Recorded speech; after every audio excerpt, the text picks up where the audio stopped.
Good morning people. कैसे हो आप सब? I hope all people are very well. देशवासियों, आज मैं महिलाओं के प्रति हो रहे अत्याचार और उत्पीड़न पे चर्चा करूंगा।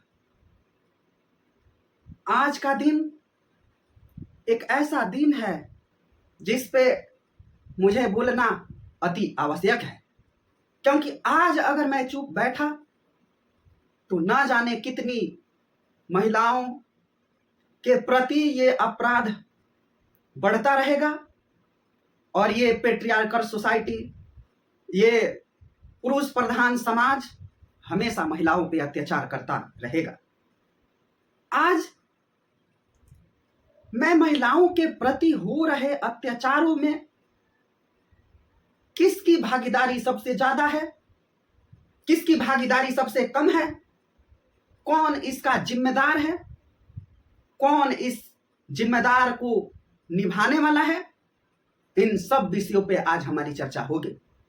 आज का क्लास थोड़ा लंबा हो सकता है, इसलिए मैं ये आग्रह करूंगा कि यह क्लास थोड़ा लंबा होगा, परंतु देश में, दुनिया में कहीं भी महिलाएं हैं उनके लिए ये क्लास बहुत ही महत्वपूर्ण होने वाला है।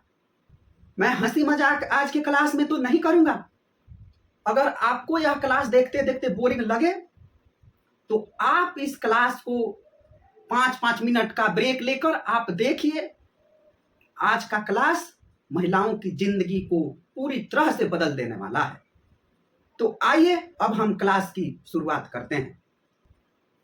आज सुबह ही अभी मैं सो ही रहा था तब तक कि एक पीड़ित महिला का मेरे पास फोन आया। उस पीड़ित महिला ने अपनी सारी समस्या बताई। हालांकि उस महिला को मैं बहुत ही अच्छी तरह से बचपन से देखते आ रहा हूं। जब वो बच्ची छोटी थी तब से लेकर आज तक मैं उसे देखता ही आ रहा हूं। उसी बच्ची का फोन आज वो महिला हो गई है, इसलिए मैं उसे महिला बोलकर ही संबोधित करूंगा। उनका आज मेरे पास फोन आया, ये समस्या है, आप कुछ कीजिए। मैं उस समस्या को सुनकर पहले तो उसे समाज के लहजे से समझाने की कोशिश की और फिर हमने कई एग्जाम्पल देकर उन्हें समझाने की कोशिश की, परंतु वह महिला मेरी एक न सुनी। उस महिला को मैंने कानूनी पहलू भी बताए कि कानून में क्या क्या नियम है, क्या क्या बाधाएं हैं, क्या क्या उसके उपाय हैं। उसके लिए मैंने उसे सबसे पहले महिला आयोग में जाने को बोला। दूसरी उन्हें हमने पुलिस थाना में कंप्लेन करने के लिए बोला। तीसरी उसके माता पिता को जानकारी देने के लिए बोला। उसके समाज में जितने लोग हैं उन समाज में उनके जो बड़ील हैं, जो उनके बुजुर्ग हैं, उनसे चर्चा करने की बात कही। चौथी, हमने और भी बहुत सारे सुझाव दिए। मैं नहीं जानता कि आगे क्या होगा और ये महिला क्या करेगी, परंतु जो मेरा कर्तव्य था मैंने यहां पर उन्हें बताया। बात यहां पर आके फंस गई। वो महिला आयोग में नहीं जाना चाहती, पुलिस थाने में नहीं जाना चाहती, समाज के लोगों के बीच चर्चा नहीं करना चाहती, मेरा सुझाव नहीं मानना चाहती।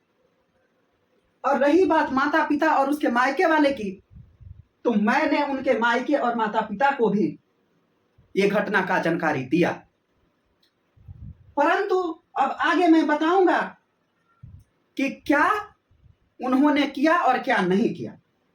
पहला चीज, घटना क्यों हुआ, क्यों नहीं हुआ, पति ने क्यों मारा, ससुराल के बाकी लोगों ने क्यों मारा, क्यों पीटा, इसका रीजन तो मैं तो अपनी आंखों से नहीं देखा, परंतु जब जब मुझे मौका मिला उस चीज को देखने के लिए, मैं जो देखा, जो सोचा, जो समझा, मैं अपनी आंखों से देखा, उस पर उस महिला को मैंने थाने में रिपोर्ट करने के लिए बोला। मामला ये आज का नहीं है, मामला ये उस समय का है जब कभी मैं उसके घर आया जाया करता था। काफी अच्छा गहरा रिश्तेदारी है हमारे परिवार, हमारे समाज और उन महिला के समाज के प्रति। ये चीजें तो मैंने आंखों से देखा, उसके पति को मारते हुए, उसके सास ने उसको हमारे आंखों के सामने मारा, उसके बाकी लोगों ने उसको हमारे आंखों के सामने मारा। ये घटना कई बार मेरे आंखों के सामने प्रतीत हुआ और मैंने देखा, परंतु हमारे समाज में, हमारे कल्चर में यही एक बड़ी दुविधा की बात है कि हम सोशल समाज की चर्चा लाकर इसमें झोंक देते हैं। मैं उस महिला से पूछ रहा हूं कि आज वो रिपोर्ट लिखाने नहीं जा रही है तो इसका जिम्मेदारी किस पर जाएगा? वो क्यों नहीं जा रही, किसके प्रेशर में वो नहीं जा रही, अब वो जाने और उसका काम जाने। अगर रही बात समाज की, तो उस समय उसका समाज कहां था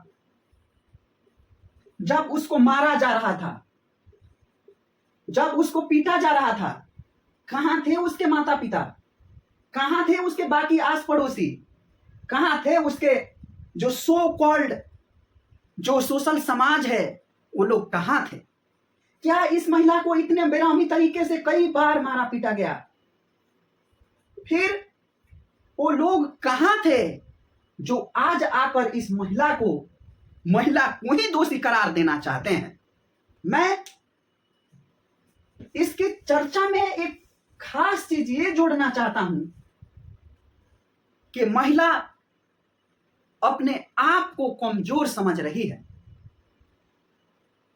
महिलाएं अपने आप को डिमोटिवेट कर रही है।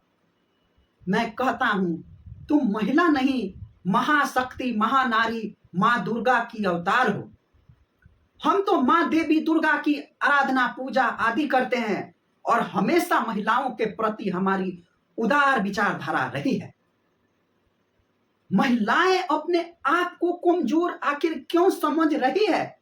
इसके पीछे कहीं ना कहीं हमारा पुरुष प्रधान समाज ही उसका जिम्मेदार है।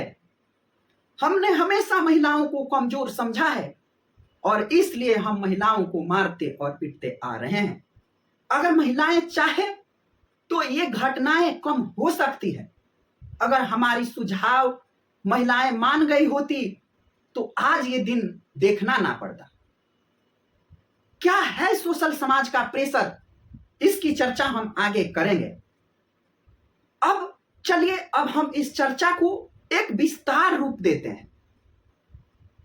बच्ची के शादी ब्याह करने से लेकर एक तरफ हमने मायका, नैहर, पिता का घर लिख दिया है जो बच्ची का घर होता है, और एक तरफ हम ससुराल पक्ष लिख दिए हैं।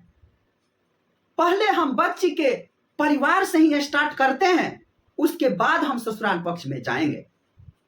पहली चर्चा हमारी बेटी को बचपन का संस्कार और उसके बाद हम उसकी शिक्षा पर चर्चा करते हैं। पहली बात, जब परिवार में बेटी या बेटा होता है तो हमें बहुत ज्यादा खुशी मिलती है। बेटी या बेटा में कोई फर्क नहीं है, ये हमारा पूरा समाज कहते आ रहा है। और किस समाज में हम जीते हैं? हमारे समाज में दुर्गावती हुई, पद्मावती हुई, रानी लक्ष्मीबाई हुई, अगर महाभारत काल में जाए द्रौपदी जी हुई, रामायण में जाए सीता हुई, ऐसी तमाम वो अहल्या हो गई, बहुत सारी ऐसी कहानियां हैं जो महिलाओं को सशक्तिकरण और सशक्त बनाने के लिए कितने अच्छे काम किए। उसके बाद अगर आज हम बात करें तो हमारे देश के प्रधानमंत्री कितनी अच्छी बातें महिला सशक्तिकरण के लिए कहे हैं। उनका एक भाषण बहुत ज्यादा प्रसिद्ध हुआ, बेटी पढ़ाओ बेटी बचाओ। इसका बहुत अच्छे से समाज में प्रभाव पड़ा। परंतु यहाँ पे उस चीज को मैं एक चीज और जोड़ता हूं, बच्चा पढ़ाओ और बच्चा बचाओ। बच्चा बचाओ और बच्चा पढ़ाओ ऐसा कहेंगे तो यह जो बेटी पढ़ाओ बेटी बचाओ का नारा है ये और अच्छा से होगा। ये बातें कहते हैं तो ऐसा लगता है कि हम तो बेटे को अलग कर देते हैं, इसलिए यहाँ पे बच्चा जोड़ना बहुत ही बेहतरीन होगा।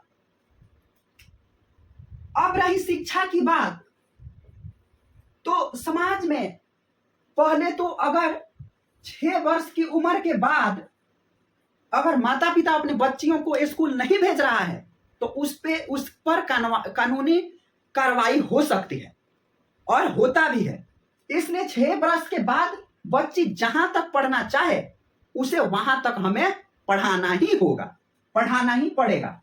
ऐसे भी अब तो शादी ब्याह का मामला 21 वर्ष बढ़ा दिया गया है। जो पहले 18 वर्ष की आयु तक शादी करने का मामला था उसको अब बढ़ाकर 21 वर्ष कर दिया गया है। अब रही उसकी शिक्षा और संस्कार। संस्कार तो उसका माता पिता के साथ पढ़ता है और शिक्षा गवर्नमेंट स्कूल में तो मिडिल स्कूल तक फ्री शिक्षा है। आप पढ़ाइए, वही जो रजिस्ट्रेशन फी वगैरह लगता है यही, उसके बाद कोई पैसा नहीं लगता है। और रही बात SC ST के लिए, आदिवासियों के लिए तो बहुत सारी स्कीम है जिसके थ्रू आप अपने बच्चे बच्चियों को फ्री में पढ़ा सकते हैं। यहाँ पे शिक्षा की बात हो गई, संस्कार की बात हो गई। अब मामला हम लाते हैं शादी ब्याह का मामला, और उसके बाद हम शादी के बाद का ख्याल पे हम चर्चा करेंगे। शादी ब्याह करते समय किन बातों का हमें ध्यान रखना चाहिए। पहला चीज, पहले तो हम बच्ची से यह पूछें कि उसका शादी करने का मन है कि नहीं। हालांकि ये हमारे सोसाइटी में काफी कम ही होता है कि हम अपने बच्चे बच्चियों से पूछते हैं कि शादी करना है या नहीं। तो हमें बच्ची से पूछना है कि शादी करना है या नहीं। दूसरा, बच्चे का कोई प्यार लव वगैरह तो नहीं है, अगर है तो उस पर हम चर्चा करेंगे। अब रही, जब हम शादी करने जाते हैं तो हम एक ही चीज देखते हैं, जो आज तक हम जिस समाज में, जिस सोशल समाज से आते हैं, गांव देहात से आते हैं, तो हमारे समाज में बस यही एक चीज देखा जाता है। क्या देखा जाता है कि लड़की का शादी करने जब हम जाते हैं तो हम देखते हैं उसका परिवार कैसा है, उसका सास ससुर नौकरी वाला है कि नहीं। तो हम जिस समाज से आते हैं उस समाज में क्या होता है कि जब हम शादी ब्याह करने जाते हैं तो हम देखते हैं कि लड़की का घर द्वार है कि नहीं, जगह जमीन है कि नहीं, उसके पति मोटा चौड़ा लंबा शरीर देखने में है कि नहीं, नौकरी चाकरी है कि नहीं, उसके सास ससुर क्या करते हैं क्या नहीं करते हैं वो देखते हैं, सास ससुर का नौकरी है कि नहीं, उसके कितने बीघा जमीन है, कितने बीघा जायदाद है, उसकी हम चर्चा करते हैं। परंतु हम एक जो विशेष चीज है उसको हम कभी देखते नहीं है। माता पिता का यह एक धर्म है कि अगर हम जिस बच्चे को, अपने बेटी का जिससे शादी करते हैं, पहला चीज यह देखो, जो सुंदरता है वो चीज बाद की बात है, पहला देखो कि जो दुल्हा है वह जॉब कर रहा है कि नहीं, नौकरी कर रहा है कि नहीं। और यहाँ पे एक चीज मैं साफ कर देना चाहता हूं कि तुम अपने बेटी को उस काबिल बनाओ कि वो अपने पति के भरोसे रहे ही ना। उस काबिल बनाओ कि वो पति के जॉब पर निर्भर ना करे, तुम्हारा बेटी खुद जॉब करे, तुम्हारा बेटी खुद उस लायक हो कि वो जॉब की किसी ना किसी चीज से वो प्रफुल्ल हो और वो कहीं ना कहीं नौकरी प्राप्त कर सके, इस लायक बनाओ। अगर शादी ब्याह करना ही है तो पहला चीज देखो, ये दूल्हा नौकरी चाकरी करता है कि नहीं, उसका सास ससुर नौकरी करता है नहीं करता है, राजा है महाराजा है, इससे हमें कुछ मतलब नहीं है। जिस दूल्हे से तुम शादी कर रहे हो उसका, उस मेल का देखो कि उसके नाम पर जायदाद है कि नहीं,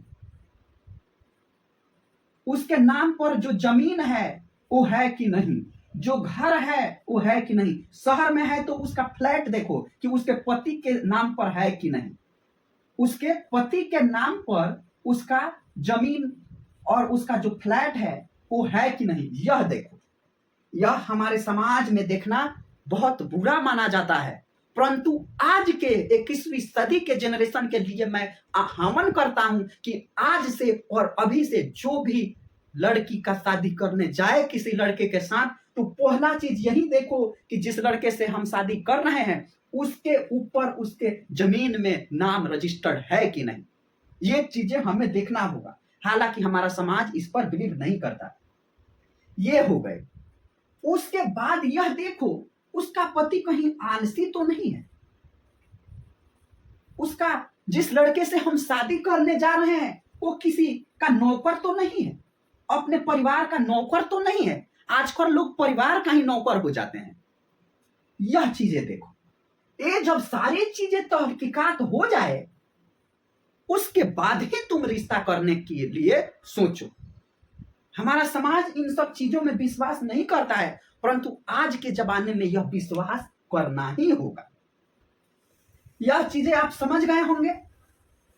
अब आते हैं, शादी ब्याह हो गया तो हमारे कल्चर से यह चला आता है और मैंने भी यह बातें कही थी, परंतु आज मैं ये साफ करता हूं कि ये कहा जाता है कि शादी ब्याह के बाद बेटी पराई धन होती है, बेटी पराई धन है। मैं यहां पे कहता हूं यह इतिहास की बात हो गई, हमारे कल्चर की बात हो गई कि बेटी पराई धन ही होती। आज वो युग नहीं रहा कि बेटी पराई धन है। बेटी पराई धन है तो बेटा क्या है जी। कहते हैं कि हमने बेटी का शादी ब्याह कर दिया तो जो बेटी का जिम्मेदारी था हमने दान दहेज दे दिया, हमने रुपया पैसा दे दिया, उसके लिए अच्छा घर परिवार खोज के दे दिया। अब उसके जो बेटा बेटी हुआ उसको अब हमने उसके जन्म में बर्थडे में ये सारी जो ज्वेलरी है गहना है उसको हमने दे दिया, हमारी जिम्मेदारी खत्म हो गई। तो मैं पूछता हूं कि अब बेटा का जब शादी कर रहे हो तो बहू आ रही तो क्या उस पर तुम खर्चा नहीं करते हो? उसका तुम क्या जोखा लेखा करते हो? उस पिता से मैं पूछता हूं, उस समाज से मैं पूछता हूं कि बेटी पराई धन हो गई, अब बेटा को शादी किया, उसकी बहू को लाया तो उस पे तुम कुछ नहीं खर्चा करते क्या? उसको तुमने कभी जोड़कर देखा? नहीं जोड़ा होगा, नहीं देखा होगा। अब रही बात हिस्सेदारी की, तो कहते हैं कि जब बेटी का शादी हो गया तो मायका से उसका रिश्ता, जो रिश्ता है वह खत्म हो गया। नहीं खत्म हुआ। कानूनी प्रक्रिया देखें तो हम मानते हैं कि जब जायदाद की बात आती है, जब जगह जमीन बंटवारे की बात आती है तो कहते हैं कि चलो ये माता पिता का जमीन है तो इसमें केवल बेटे का ही हाथ होगा। कानूनी प्रक्रिया ऐसी है कि नहीं, ये तो पास हो चुका है कि नहीं, अब बेटा बेटी दोनों को ही, सन और डॉटर दोनों को ही जायदाद मिलेगा, बराबर हिस्सों में मिलेगा। तो समाज में हमारा एक और चीज है कि हम कहते हैं कि नहीं, दो दो जगह धन लेगी। हम बेटे का जिसके घर शादी करते हैं तो उस शादी करने के बाद वो ससुराल जाती है तो उसके पति का संपत्ति इसके पतों के नाम आएगा। कैसे आएगा तुम ही बताओ?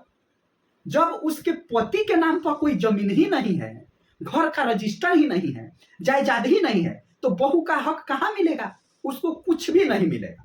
एक कानूनी प्रक्रिया देखे तो। दूसरी बात, उसका बेटी के जो ससुर मायका पक्ष है वहां पे वो तो भागीदारी है, तो वहां पे उसको नहीं लोग देते हैं। अब हम कहते हैं कि नहीं, बेटी को संपत्ति में अधिकार है, इसलिए हमें बेटी को संपत्ति देना ही पड़ेगा मायका में। भाई ऐसा भी करता है कभी कभी कि किसी और के बेटी को अपनी बहन बना के ले जाता है और रजिस्टर पे साइन करा लेता है कि नहीं हमारी बहन है, ये कह रहे कि नहीं हम जमीन नहीं लेंगे, और ये मान्य हो जाता है। परंतु यह बहुत ही निंदनीय घटना है। बहुत ये माइंड सेट जो पेट्रियार्कल सोसाइटी है, जो पुरुष प्रधान समाज है, यह कभी मानने को तैयार ही नहीं हो रहा। और बेटियों का एक चीज और रहता है कि हम मायके में जाकर अगर हम जगह जमीन जायदाद में हिस्सा मांगेंगे तो हमारा समाज क्या कहेगा। भाई तुम्हारा समाज क्या कहेगा क्या नहीं कहेगा, हमें उससे फर्क नहीं पड़ता है। जब हमारा पति हमें मारे पीटे उस समय तो हमारा समाज कुछ नहीं बोलता, तो फिर ये कानूनी प्रक्रिया के तहत अगर हमें जो जायदाद का हिस्सा मिल रहा है उससे हम क्यों भाग रहे हैं। तो मैंने ये चीजें समझा दिया कि पिता का जो संपत्ति है उसमें दोनों का ही, बेटा और बेटी दोनों का ही हक है, ये मान्य हो गया है। अब हमें देना ही पड़ेगा अपने बेटी को अपने यहाँ। अब रही ससुराल वाले हमारी मायके वाले पक्ष की कहानी। अब चलिए यहां पे आते हैं पुरुष और ससुराल वाले के पक्ष में। यहां पे सबसे पहले तो बेटा की शादी करने का उम्र जो 21 साल था उसको अब बढ़ाकर 26 साल कर दिया गया है। परंतु अगर वो स्टूडेंट है, अपना नौकरी चाकरी करता है, ये नॉर्मली हम बता रहे हैं, ये तो कानूनी प्रक्रिया है, मगर नॉर्मली अगर बता रहे हैं, अगर कोई स्टूडेंट पढ़ाई लिखाई करता है, नौकरी की चाकरी जॉब की तैयारी करता है तो उसकी लमसम है 30 से 40 वर्ष तो आम बात है नौकरी करने वाले बच्चे की शादी होना, बेटे की शादी होना। ये रही बेटा की शादी करने की। बेटा की शादी कब करें? माता पिता में यह एक बहुत बड़ी खामी है कि, और मैं जिस क्षेत्र से आता हूं, मेरे बिहार, यूपी और बाकी भी स्टेट होंगे जहां पे ये समस्या है। हम अपने बेटा क्या करता है, नौकरी करता है नहीं करता है, इससे हमारे समाज में और गांव देहात में कुछ मतलब नहीं है। बेटा 15 से जैसे पार होता है, 15 वर्ष की आयु जैसे पार होता है, उसके लगन की चर्चाएं पूरे समाज में होने लगती हैं। और समाज के प्रेशर के बाद क्या करते हैं लोग, आओ देखते हैं ना ताओ बेटे की शादी कर देते हैं। क्या कहते हैं हमारे समाज के लोग कि बेटा बेटी जैसे ही 15-16 साल का होता है शादी कर देना चाहिए, नहीं तो बेटा बेटी भाग जाएगा या ऐसा कुछ घटनाएं हो जाएगी, हमारा अपमान होगा, हमारा सम्मान नहीं होगा इस समाज में। इसलिए वो 15 वर्ष की आयु में से के बाद ही वो शादी ब्याह करने पे ज्यादा ध्यान देने लगते हैं। लोग बेटा को कहते हैं कि हमारी जिम्मेदारी खत्म हो जाएगी, हम बेटा की शादी कर देते हैं, बेटी की शादी कर देंगे नहीं तो समाज का नजर पड़ेगा बेटी पे। और ऐसी सब तमाम चीजों को कहकर अपने बच्चे की मर्जी के बगैर आप शादी कर देते हैं। जो समझदार हो गया, सूझबूझ आ गई, वो तो अपना संसार आगे चला लेता है। परंतु जिसमें समझदारी नहीं है वो शादी ब्याह को संभालना बहुत मुश्किल होता है। इसलिए मैं यह कहता हूं कि बेटा को शादी तभी करे जब वो नौकरी चाकरी किसी भी रोजगार धंधे में उसके पास 10,000, 20,000, 15,000 रुपए आ रहे हों, तब वो अपने बेटे की शादी करे।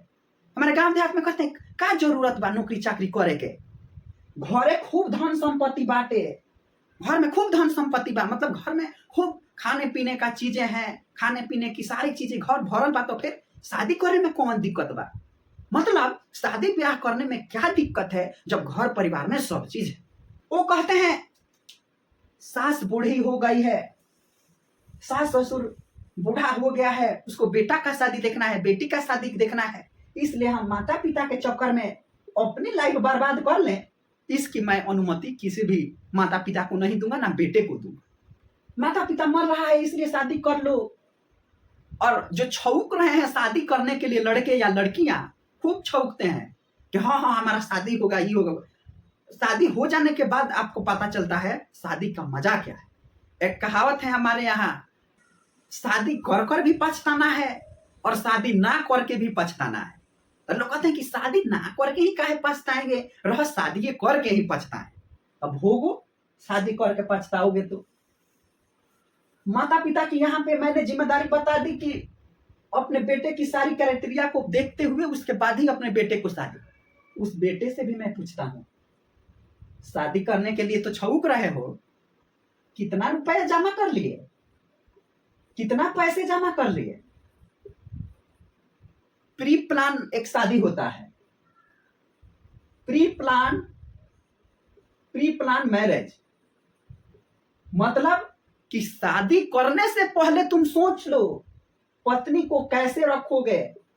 तुम अपने माता पिता के तो भरोसे नहीं हो कि माता पिता का जॉब नौकरी चाकरी है, उस पर कमाएंगे और उस पर बहू को खिलाएंगे अपनी पत्नी को। ये तुम्हारी चीजें बहुत बड़ी भूल है। दूसरी, बेटा को यह करना चाहिए कि प्लान करे, अगर 2 बच्चा करना है उसके लिए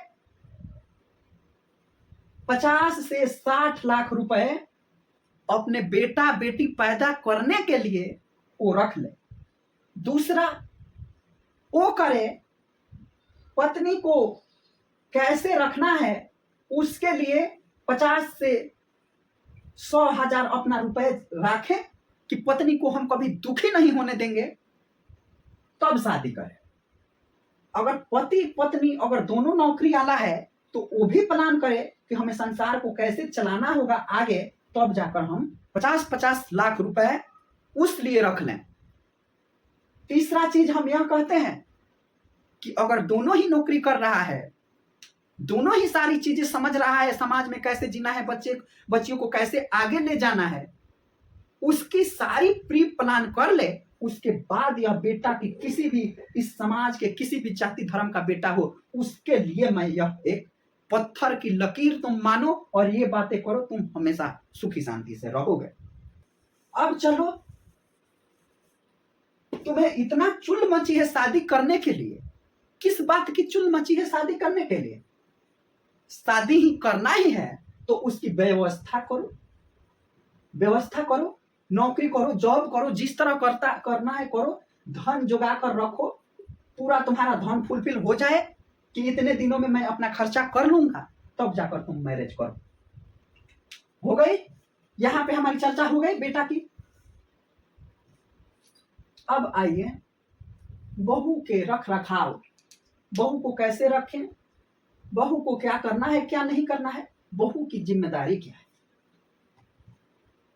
हम जिस समाज से आते हैं, जिस कॉन्स्टिट्यूएंसी से आते हैं, हमारे यहाँ हम ये काफी बार ये बातें बोल चुके हैं कि हम बहू नहीं नौकरानी लाते हैं, हम पतोह नहीं, हम बेटे की शादी नहीं, हम नौकरानी खोजते हैं। बहू ऐसी होनी चाहिए, वैसी होनी चाहिए, विश्व सुंदरी होनी चाहिए। पहले बेटा का तो मुंह देख लो, बेटा कैसा है। बहू विश्व सुंदरी होना चाहिए, खूब खूबसूरत होना चाहिए और यह सब गुण संपन्न होना चाहिए। झाड़ू पोछा भी कर ले, बर्तन भी कर ले, सास ससुर का पैर भी दबा दे, मालिश भी कर ले, खेत में भी काम कर ले, घर चौका भी कर ले, रिश्तेदारी भी निभा ले, उसके सास ननद का ढील हेर दे, सास ननद को खुश रखे, देवर को खुश रखे, ससुर को खुश रखे, सबको खुशी की चिंता है, पति को खुश कर ले। मगर इस बहू की स्थिति क्या है, उसकी चिंता हमारे समाज में नहीं रहती। पढ़े लिखे समाज हो या अनपढ़ समाज हो, यही चीजें हर जगह होता है। हालांकि आजकल जो हमारा समाज है, जो बहू की हम चर्चा कर रहे थे, जो हमारा समाज है, वो इनकी ही बारे में बातें करता है, बेटा का तो कुछ देखते ही नहीं। तो बताइए, ये चीजें जब हम देखते हैं तो हम क्या नौकर ही तो ला रहे हैं ना, उससे सारा दिन काम कराते हैं। हमारे इलाके में तो बहुएं हमारे तो आंख से देखा गया है, और किसी को लगता है कि हम महिलाओं के खिलाफ बोल रहे हैं, महिलाओं को भड़का रहे हैं, तो पहला बात मैं ये साफ कर देता हूं, मेरी खुद की 7 बहनें हैं। अगर मैं पूरे अपने परिवार की मिला लूं, जो मेरे चाचा वचा हैं, तो 100-150 से हमारी जो बहनें हैं, जो उसके बेटी हैं, जो उनके बेटी हैं सबको मिला लें तो हम 200-250 150-200 के केवल हमारी घर महिलाएं। तो ऐसा जब हमारी खुद ही 7 बहनें हैं तो मैं महिलाओं के प्रति एक अच्छा सुझाव ही दूंगा। हम कभी महिलाओं के खिलाफ नहीं बोलते। हम महिलाओं को समाज में शिक्षा, सुरक्षा, इन सब की अवेयरनेस, जानकारी देने के लिए इस मंच पे मैं उपस्थित हुआ था। तो मैं यहाँ पे बहू की चर्चा कर चुका, बहू को कैसे रहना है, कैसे नहीं रहना है। अरे वो भी एक इंसान ही है। तुम कहाँ पड़े हो बहू तुम्हारे जैसा हो जाए, ये कभी हो ही नहीं सकता। बहू की जिम्मेदारी तो हम रखते हैं, बेटा की जिम्मेदारी हम नहीं रखते। हमारे समाज में एक और चीज है कि बेटी से हम बहुत ज्यादा काम कराते हैं। बेटी है तो उसे घर चौका आना चाहिए ये सब, मगर बेटा है उसको क्या करना है क्या नहीं करना है, उसे खाना बनाने आता है नहीं आता है, इसकी हम चर्चा नहीं कर रहे। और जो बेटा अगर घर का काम करता है, खाना पानी बनाता है, अपने माता पिता की सेवा करता है, तो उसे अगर चूल्हा चौकी करता है तो उसे लोग कहते हैं मेहरबोगा है। हमारे देहात में यह भाषा चलता है कि अपने मेहरारू के पल्लू से बंध गया है। और बार बार यह होता है कि शादी होते ही हमारे बेटवा बदल गए। तो बेटवा काहे ना बदली, जब यही प्रक्रिया चलेगा तो ऐसा कहना, किसी को अपमान कर देना, उससे तुम्हारा सम्मान और तुम्हारी जो सच्चाई है वो कभी छुपेगा ही नहीं। समझ गए? ये चीजें हमने यहाँ पर समझाई। हम जिस क्षेत्र से आते हैं वहां पे बहुएं, मैंने पहले भी जैसे चर्चा की कि बहुएं 4 बजे सुबह में, और जो और भी रूलर है वो 3 बजे भोर में उठ के गांव में कहीं बगीचे उगीचे में शौचालय जाती है। मैं तो धन्यवाद दूंगा प्रधानमंत्री जी को, जिनके कर कमलों द्वारा उनकी ऐसी पॉलिसी चली कि हर घर शौचालय का जो नारा है वह सपना आज सच होते हुए दिख रहा है। तो इसके लिए मैं प्रधानमंत्री जी को बहुत बहुत धन्यवाद करता हूं। उसके बाद हमारी बहुएं 3 से 4 बजे भोर में शौचालय के लिए निकलती हैं। वो आती हैं, घर द्वार बर्तन वर्तन धो लेती हैं। उस पर भी हमारे समाज के लोग ये कहते हैं कि 4 बजे भोरे में खटर मटर कराती है। 4 बजे भोर में बर्तन सर्तन धो लेती है। उसके बाद घर द्वार सब बाहर सुहार के चिकन चाकन कर लेती है। उसके बाद वो क्या करती हैं, अगर माल गोरू है गाय भैंस है उसकी कर लेती है। उसके बाद सारा घर द्वार का काम करने के बाद वो नहा धोआ कर पूजा पाठ करके खाना बनाने बैठ जाती है। और हमारे समाज में, गांव देहात में है कि 7 बजे सुबह में उसे खाना चाहिए ही चाहिए। एक तरह का नहीं, साग सब्जी भी चाहिए, चोखा चटनी भी चाहिए, दाल भात भी चाहिए, रोटी सब्जी भी चाहिए। और वो बहू में 12-12 बजे दिन तक वो बिना कुछ खाए पिए इस सब समाज की रक्षा करती है, सारी अपना काम निर्वहन करती है। यही चीज अगर हम शहर में देखें, ये महिलाएं इतनी काम कर रही है, अगर गांव में, इसको हम ऑन पेड वीमेन कहते हैं। ऑन पेड वीमेन का मतलब यह है कि जो महिलाएं, जैसे हमारी माता हो गई, हमारी बहनें हो गई, वो क्या करती हैं, क्या हमसे प्यार मोहब्बत करने के लिए क्या वो पैसा रुपया लेती हैं? क्या हमारी माता पिता हमें जो खाना पानी बनाकर इतने दिन पोस पाल कर बड़ा किया, क्या वो हमसे कुछ पैसा मांगती है? बस हमसे एक ही चीज मांगती है कि हम उसके प्रति अपना जो दायित्व है उसे निभाएं, उसे सुरक्षित रखें, उसे हम अपनी पत्नी बहू को क्या करें, उसको हम अच्छे इन्वायरमेंट में रखें, उसे हम अच्छा से अच्छा भोजन पानी कराएं। उसकी क्या जरूरतें हैं, उस जरूरतों को हमें हमारे समाज को पूरा करना है। किसी भी बेटी हो गई, उसका माता पिता कभी नहीं चाहेगा कि उसकी बेटी दुख में रहे। जिस बच्ची की मैं बात कर रहा था, उस बच्ची को आज तक, ये तो मेरे आंखों के सामने मैंने देखा है उस बच्ची को बढ़ते हुए। उस बच्ची को आज तक उसके माता पिता, उसके भाई या कोई भी सदस्य उस बच्ची पर एक उंगली नहीं उठाया, एक फिंगर तक नहीं उठाया। उस बच्ची को उसके पिता ने, माता ने कभी मारा पीटा नहीं, हमेशा एक रानी की तरह उसको रखा। और उस बच्चे को उसने शादी कर दिया और उसके पति इतने बेरहमी से, जब से शादी हुआ तब से उसे उसका पति, उसका सारा परिवार बेरहमी से मार रहा है। ये कैसा अन्याय हो रहा है हमारे देश में। उस बच्ची के साथ ऐसा अन्याय आखिर क्यों हो रहा है?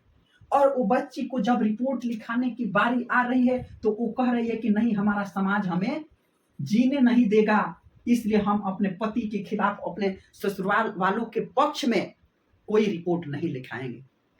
इस पर किसका जिम्मेदारी होगा? अगर इस बच्ची को कुछ हो जाता है, किसकी जिम्मेदारी होगा, किसकी भागीदारी होगा इस बच्ची को सरवाइव कराने में? कौन होगा इसका जिम्मेदार? उसके माता पिता से हमने बातें की तो उसके माता पिता ने भी यही कहा कि समाज का प्रेशर है, इसलिए हम कानूनी कार्रवाई नहीं करते। उसके भाई का भी हमने यही कहा, उसने भाई का भी यही कहना था कि मैं इस कानूनी कार्रवाई में नहीं पढ़ना चाहता। मैं कानूनी कार्रवाई में अगर पढ़ना ही नहीं चाहता तो मैं एक चीज पूछता हूं कि उस बच्ची को अगर कुछ हो गया तो इसका जिम्मेदार तो ये पूरा समाज और ये खुद बच्ची ही होगी ना, दूसरा कौन इसके पक्ष में आएगा? तो ये इनके ना, इस बच्ची ने अपना कर्तव्य निभाया, ना इसके भाई ने अपना कर्तव्य निभाया, ना इसके पिता ने इसके प्रति कर्तव्य निभाया। अब इस बच्ची को कुछ होता है, इस पर गवर्नमेंट भी कुछ क्या करे क्या नहीं करे, इस पर हमें सुझाव उस बच्ची को देना बहुत जरूरी था। हाल में ही एक आकांक्षा थी, उसका मामला क्या है थोड़ा बहुत ही मुझे जानकारी मिला है कि उसके बॉयफ्रेंड उसे बहुत मारा पीटा करता था और उसके माता पिता को जानकारी होते हुए भी उसने रिपोर्ट नहीं लिखाई और बाद में उस बच्ची को मारकर और कह दिया कि ये सुसाइड कर ले। इस पर पुलिस की कार्रवाई हो रही है, इस पे आगे क्या कार्रवाई होगी ये सब हमको देखने को मिलेगा। अगर उसी समय आकांक्षा दुबे के माता पिता भाई अगर जाकर पुलिस थाने में ये रिपोर्ट लिखा दिए रहते कि हमारे बेटी को मार पीट रहा है, तो ये आज उसकी दशा वो मृत ना हुई होती, वो मौत के घाट ना आज उतरी होती। हमें डर है कहीं ना कहीं इस बच्ची के साथ यही घटना ना हो जाए। इसलिए मैं फिर आग्रह करता हूं उस परिवार से, उसके माता पिता, उस बच्ची से मैं आग्रह करता हूं, मैं हाथ जोड़कर निवेदन करता हूं कि एक बार, कम से कम एक बार तुम जाओ और पुलिस थाने में कंप्लेन लिखा दो, उसके बाद जो करना है तुम। अब रही उस पुरुष की बात, उस पुरुष समाज की बात, उस पेट्रियार्कल सोसाइटी की बात, उस बेटे की बात, इस पति की बात, इस भाई की बात, इस समाज की बात, कि अब उसकी जिम्मेदारी क्या है, वो क्या करेगा और क्या नहीं करेगा। उस पति की जिम्मेदारी को मैं आज आपके सामने कन्फर्म करता हूं। किसी भी तरह से ये क्लास उन लोग देख लें तो वो इस पर विचार करेंगे। मैं उस बेटे से, इस पति से मैं पूछना चाहता हूं, तुमने शादी क्यों किया? तुम्हारा हैसियत क्या था शादी करने का? जब तुम अपने परिवार के नौकर ही हो तो तुमने दूसरे बेटी की जिंदगी क्यों बर्बाद की? तुम उस बेटी को क्यों नौकर बना के रखना चाहते हो? 15 सालों से, 16 सालों से तुम उस बच्ची को नौकर बना के रखे हो, तुम खुद नौकर हो।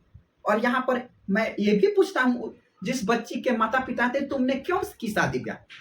तुमने क्या सोचा उस बेटे के साथ शादी करते हुए कि वो लड़का नौकरी करता है कि नहीं करता है? वह बेटा किस लायक है?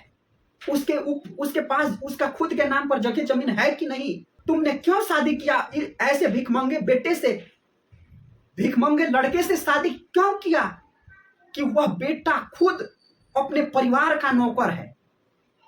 जब वो खुद नौकर है तो तुम्हारी बेटी को भी तो नौकरानी बनाकर रखेगा। तुमने सास ससुर का नौकरी देख लिया, तुमने जगह जमीन का सब देख लिया, इतना जायदाद है, तुमने यह नहीं देखा कि उसके नाम पर है कि नहीं। यह बातें तुम्हारे माता पिता की गलती है। माता पिता की गलती को मैं एक साइड कर देता हूं, उस बेटे से मैं पूछता हूं, उस पति से मैं पूछता हूं, तुमने शादी, चलो किसी ना किसी तरीके से, कहते हैं भगवान संजोग बना दिया इसलिए शादी हो गई, चलो शादी ब्याह हो गई, बहुत अच्छी बात है।